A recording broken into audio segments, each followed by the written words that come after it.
Morning. তো আজকে দেখাবো আমার নার্সারির কিছু ফলের গাছ, যেগুলো হচ্ছে এইটা হচ্ছে থাইল্যান্ডের বিলাতি আমড়া। এবং দেখুন এখানে ফ্রুট সেটিং হয়ে গেছে। গাছটি খুব বেশি হলে 3.5 ফুট হবে এবং গাছটিতে কত সুন্দর মুকুল এসেছে এবং ফ্রুট সেটিংও শুরু হয়ে গেছে। তো এখানে আপনাদের দেখাচ্ছি, দেখুন এইগুলো হচ্ছে ফ্রুট সেটিং হচ্ছে অলরেডি। এবং এইটা হচ্ছে আমার থাই বিলিতি আমড়ার গাছ। এইগুলো আপনারা পটেও করতে পারেন, ছাদ বাগানি যারা আছেন ছাদেও করতে পারেন। তো এই যখন মুকুল আসবে গাছের গোড়ায় একটু জলের মেনটেনটা বেশি রাখতে হবে। বেশি মানে একদম ভিজে চপচপে হয়ে থাকবে এরকম না, ময়েশ্চার লেভেলটা ঠিকঠাক রাখবেন। খুব বেশি যদি জল দেন তাহলে কিন্তু গাছ হচ্ছে আপনার ফুলগুলো ঝরিয়ে দিয়ে ফলে পরিণত হবে না এবং গ্রোথে চলে আসবে। নতুন নতুন দেখবেন এই ধরনের শুটস বেরোবে। যেহেতু বৃষ্টি হয়েছে তখন আমাদের এখানে, তো এইটা একদম মাটিতে বসানো আছে, তো ওই জন্য নতুন শুটস চলে আসবে একদম গাছের গোড়া থেকেই। দেখুন মুকুল আসছে। এইটা হলো আপনার থাই বিলেতি আমড়ার গাছ। এবং এইখানে দেখুন প্রচুর পরিমাণে লেবু হয়েছিল। এইটা হচ্ছে জায়ান্ট দার্জিলিং কমলা। আমি কিছু লেবু এইখান থেকে ভেঙে ভেঙে ফেলে দিয়েছি এবং একটি এই ধরনের ডালে খুব বেশি হলে আমরা 2টি থেকে 3টি রাখবো। এখানে 3টি রেখেছি, এইখানে একটি রেখেছি। তো এই ডালটিতে অনেক হয়েছিল, আপনাদের দেখিয়েছিলাম। এইটাতে একটি রেখেছি। এই ধরনের একটি ছোট গাছের জন্য, ধরুন 3.5-4 ফুটের গাছের জন্য আমরা খুব বেশি হলে 8 থেকে 10টা রাখবো।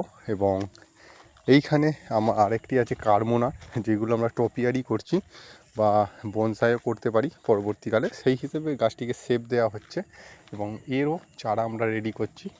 এইখানে আরেকটি বড় দার্জিলিং কমলা আছে, দেখুন এইখান থেকেও আমরা ঝাড়িয়ে ঝাড়িয়ে ভেঙে ফেলে দিয়েছি। এই ধরনের একটি সরু ডালে আমরা একটি রাখবো। এবং এইখানে আমার সেট আছে অ্যাগ্লোনিমার। এবং অ্যাগ্লোনিমা গাছগুলো যেহেতু রেডি হয়ে গেছে, তো আমি পলিথিনগুলো খুলে দিয়েছি এবং দেখুন গাছগুলো রেডি সেলের জন্য। এবং এইখানে প্রচুর আমার লেবু হয়ে আছে, দেখুন এইখানে একটি হয়ে আছে, ওইখানে 2টি হয়ে আছে।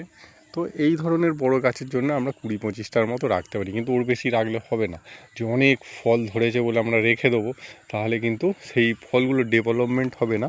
এবং এইটা হচ্ছে আমার পুকুর, দেখতে পাচ্ছেন।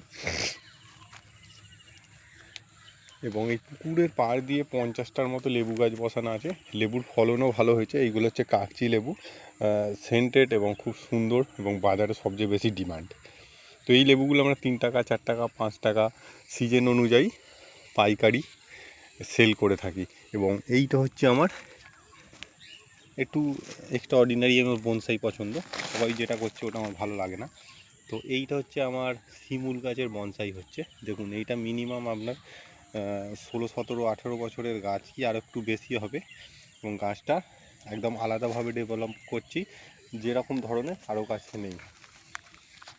আর এইখানে দেখতে পাচ্ছেন এইটা হচ্ছে আমার ডাঁটা গাছ, ওডিসি 3 ভ্যারাইটি। এবং ফুল আসছে যখন আমাদের নর্মাল যে সজনে ডাঁটাটা শেষ হয়ে যায়, তখন কিন্তু এইখানে ফলন শুরু হয় এবং বর্ষাকাল পর্যন্ত থাকে।